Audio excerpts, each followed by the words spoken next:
Olá, eu sou Cláudia Weiman e a palavra-chave de hoje é independência.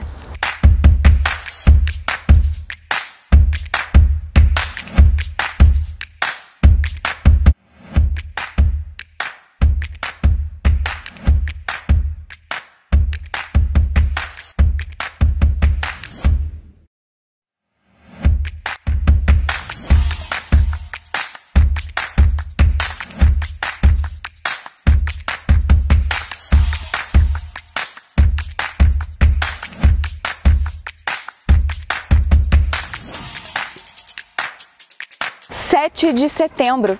É possível comemorar a independência do Brasil? Confira o que diz a educadora formada em História Cláudia Baumgardt sobre esse tema. 7 de setembro, dia da independência, nos questionamos se ainda somos ou se algum dia fomos independentes. Acredito que para compreender isso a gente tem que entender o quanto nós somos ainda dependentes, o quanto o território brasileiro é dependente, como ele foi historicamente e como ainda é dependente hoje. Para assim a gente compreender o quão falsa é a nossa independência.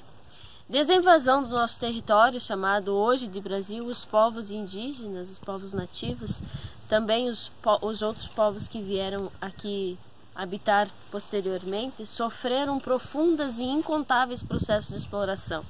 Alguns feitos de forma mais sórdida e desumana e outros implementados pelos meios legítimos do próprio Estado.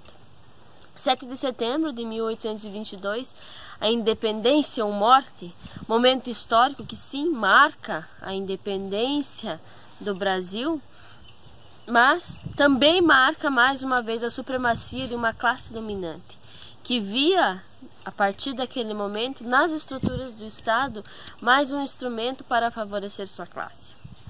Para entender, o Brasil naquele momento encontrava-se em um período de crise e não apresentando mais respostas para o crescente desenvolvimento do capitalismo, em Portugal não dando conta da comercialização dos produtos da colônia, a classe senhorial finda com o pacto colonial, tem-se no Estado esse novo objetivo. Com a independência e a proclamação da República, a classe senhorial passa a exercer sua influência através dos mecanismos do Estado, tendo no Estado um patrocinador de uma política agrária em favor da intocabilidade do monopólio da terra e dos interesses dos grandes proprietários, impedindo o campesinato, impedindo nós, o povo excluído, de ter acesso às terras públicas. Independente do que? Em Portugal, declaramos a independência da metrópole, ao mesmo tempo em que nos tornamos dependentes do capital financeiro da Inglaterra e de outros países. A independência nos custou vidas e mudanças na rotina do povo empobrecido do Brasil. Essa independência concretizou nós, seres humanos, homens e mulheres, como mercadoria para o capitalismo. Tornou a terra uma propriedade e os poceiros, indígenas, caboclos, sertanejos, se tornaram um empecilho para essa transformação. A independência nos tornou dependentes financeiramente e politicamente de potências externas.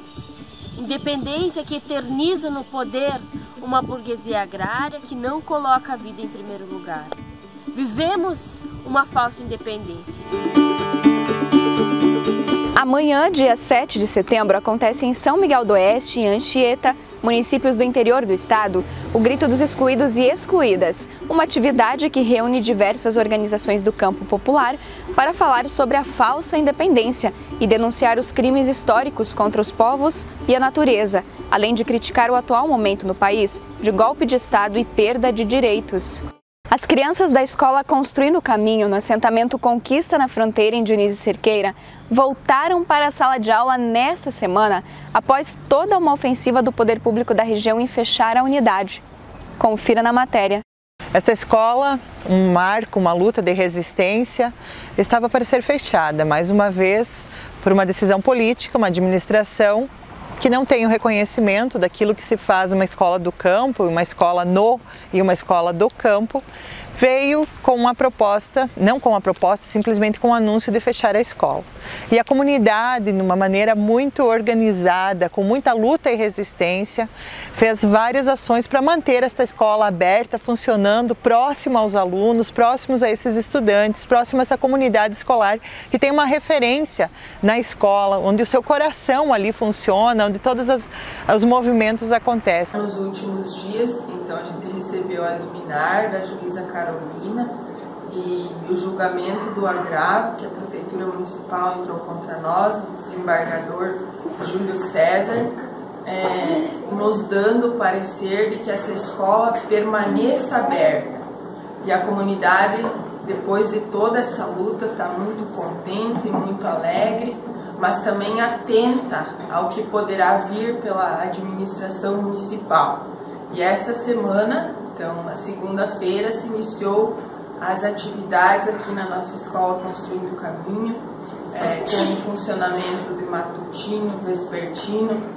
Conseguimos que as professoras que estavam anteriormente voltassem a dar aula aqui conosco, mas o desafio para que essa escola permaneça aberta, aliás, que não seja fechada, ele é grande, porque até que a gente tiver uma criança aqui no nosso assentamento e nas comunidades vizinhas que necessitem da escola estar próxima, a sua comunidade estar próxima aos pais, a gente vai lutar para que essa escola fique aberta, porque fechar a escola é crime. É uma vitória para nós da Articulação Catarinense por uma Educação do Campo, mais um movimento de luta e resistência, onde mostra que onde a comunidade se une, o coração da escola permanece funcionando. Educação do Campo para todos, Seterinha! Informativo Paralelo ao vivo, toda terça-feira às 17 horas. Programa de rádio web que debate aquilo que a mídia tradicional não mostra. Com a apresentação de Janaína Machado e Isabel Fávero, comentários Raul Fittipaldi, produção e notícias Maiara Santos. Acesse abracosc.com.br/rádio web e fique com a outra informação na sua terceira temporada. A técnica em assuntos culturais do IBRAM, Rita Coitinho, fala sobre o descaso dos governos com a cultura e os efeitos das perdas irreparáveis no Museu Nacional. Santa Catarina e o mundo inteiro tiveram uma perda incalculável com o que aconteceu com o Museu Nacional. O Museu Nacional era o quinto maior acervo do mundo, né? Ele tinha pedaços variados da história da humanidade lá dentro. Então, assim, a história do Brasil está lá dentro, a história do Egito, da África, da América Latina, dos nossos povos indígenas. Se perderam, grande parte, né, do que a gente tinha acumulado se perdeu com esse incêndio. Então, a gente tem, por exemplo, o acervo de linguística, que era um acervo que tinha material sobre línguas, sobre idiomas falados no território brasileiro, se perdeu. A gente tem coleções biológicas que se perderam, arqueológicas, etnográficas. É muito difícil calcular, dizer o que foi perdido, né? Eu acho que a gente ainda vai levar alguns anos para conseguir digerir essa tragédia. O Museu Nacional, é importante frisar, é um museu da universidade, né? Da Universidade Federal do Rio de Janeiro, da UFRJ. Então, o dinheiro que vai para os museus universitários é o dinheiro do orçamento da educação, que a gente sabe muito bem que vem sendo contingenciado desde o golpe de Estado.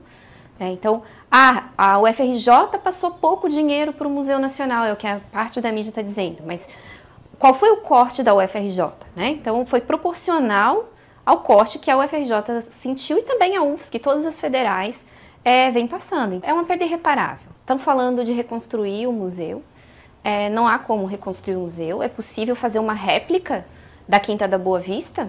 É possível fazer uma réplica, mas a gente precisa se perguntar, é isso que nós queremos para as gerações seguintes, uma réplica? Não seria melhor, então, a gente fazer um memorial naquele lugar, daquilo que foi perdido, né? Porque as réplicas, elas são interessantes do ponto de vista, talvez, pedagógico, mas o acervo é irrecuperável.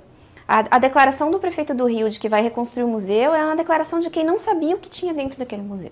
Então, não tem como reconstruir o museu. Tem como a gente recuperar alguns acervos, a gente refazer algumas coleções, retomar a pesquisa, né? Mas o que foi queimado e não tem jeito.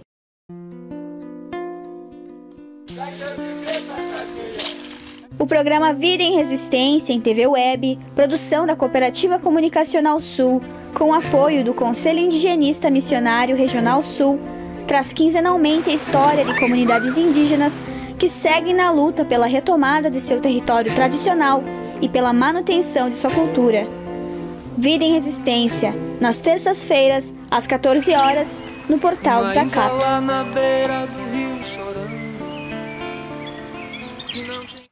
O JTT desta quinta-feira fica por aqui.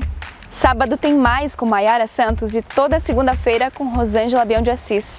Sonhamos juntas, sonhamos livres.